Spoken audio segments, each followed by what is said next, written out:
ಇವತ್ತು ಹಾಲಿನ ದರ ಜಾಸ್ತಿ ಆದ್ರೂ ಕೂಡ ಅದ್ರ ಲಾಭ ಇವತ್ತು ರೈತರಿಗೆ ಆಗ್ತಾ ಇಲ್ಲ. ಪ್ರಜ್ವಲ್ ರೇವಣ್ಣ ಅವರು ಹೇಳಿದ್ರು, ನಮ್ಮ ಸರ್ಕಾರ ಇದ್ದಾಗ ರೈತ ತನ್ನ ಹೊಲಕ್ಕೆ ಟ್ರಾನ್ಸ್ಫಾರ್ಮರ್ ಹಾಕಬೇಕು ಅಂತ ಹೇಳಿದ್ರೆ 25,000 ರೂಪಾಯಿ ಕಟ್ಟಿದ್ರೆ ಸಾಕಾಗ್ತಿತ್ತು. ಅಧಿಕಾರಿಗಳು ಬಂದು ಟ್ರಾನ್ಸ್ಫಾರ್ಮರ್ ಹಾಕಿ ಹೋಗ್ತಾ ಇದ್ರು.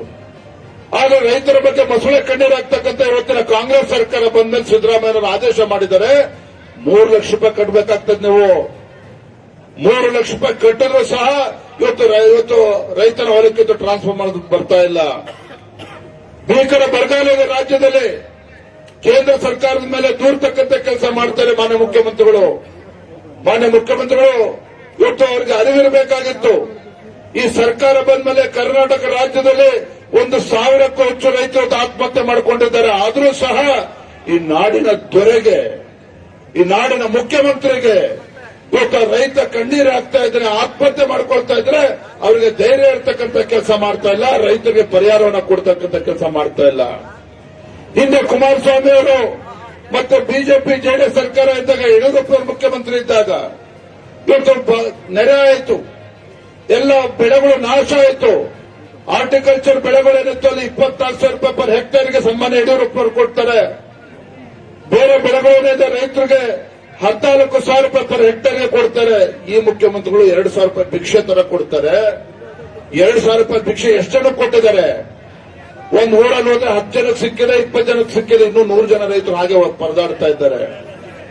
ಮೊಸಳೆ ಕಣ್ಣೀರಾಗ್ತಕ್ಕಂಥ ಕೆಲಸ ಮಾಡ್ತಾರೆ ಮಾನ್ಯ ಮುಖ್ಯಮಂತ್ರಿಗಳು ಕಾಂಗ್ರೆಸ್ ಸರ್ಕಾರದವರು.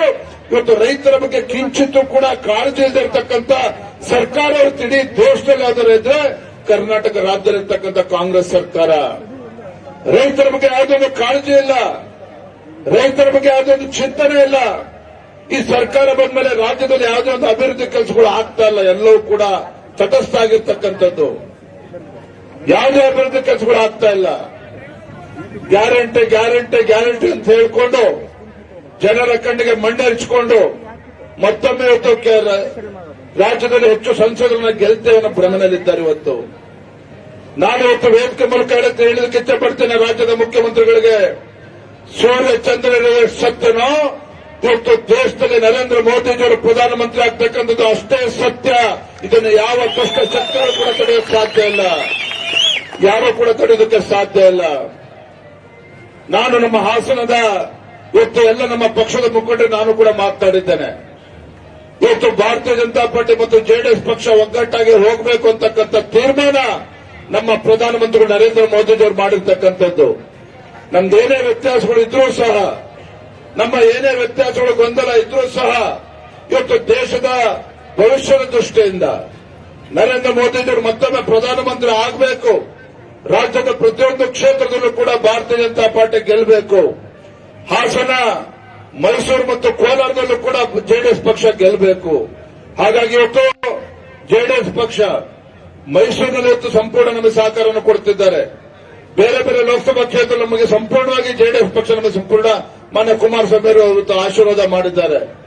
ಹಾಗಾಗಿ ಭಾರತೀಯ ಜನತಾ ಪಾರ್ಟಿ ಮೇಲೆ ಅಧ್ಯಕ್ಷನ ಪ್ರತಿಯೊಬ್ಬ ಕಾರ್ಯಕರ್ತರ ಕರ್ತವ್ಯ ಇದೆ. ಇವತ್ತು ದೇಶದ ಭವಿಷ್ಯದ ದೃಷ್ಟಿಯಿಂದ ನಾವೆಲ್ಲರೂ ಕೂಡ ಒಗ್ಗಟ್ಟಾಗಿ ಒಂದಾಗಿ ಇವತ್ತು ನಮ್ಮ ಜೆಡಿಎಸ್ ಪಕ್ಷದ ಅಭ್ಯರ್ಥಿಯಾಗಿರ್ತಕ್ಕಂಥ ಎನ್ಡಿಎ ಕೂಟದ ಅಭ್ಯರ್ಥಿಯಾಗಿರ್ತಕ್ಕಂಥ ಪ್ರಜ್ವಲ್ ರೇವಣ್ಣ ಅವ್ರನ್ನ 2 ಲಕ್ಷಕ್ಕೂ ಹೆಚ್ಚು ಅಂತರದಿಂದ ಅವ್ರನ್ನ ಗೆಲ್ಲಿಸಿ ನಾವೆಲ್ಲ ಕೂಡ ಆಶೀರ್ವಾದ ಮಾಡಬೇಕಾಗಿದೆ.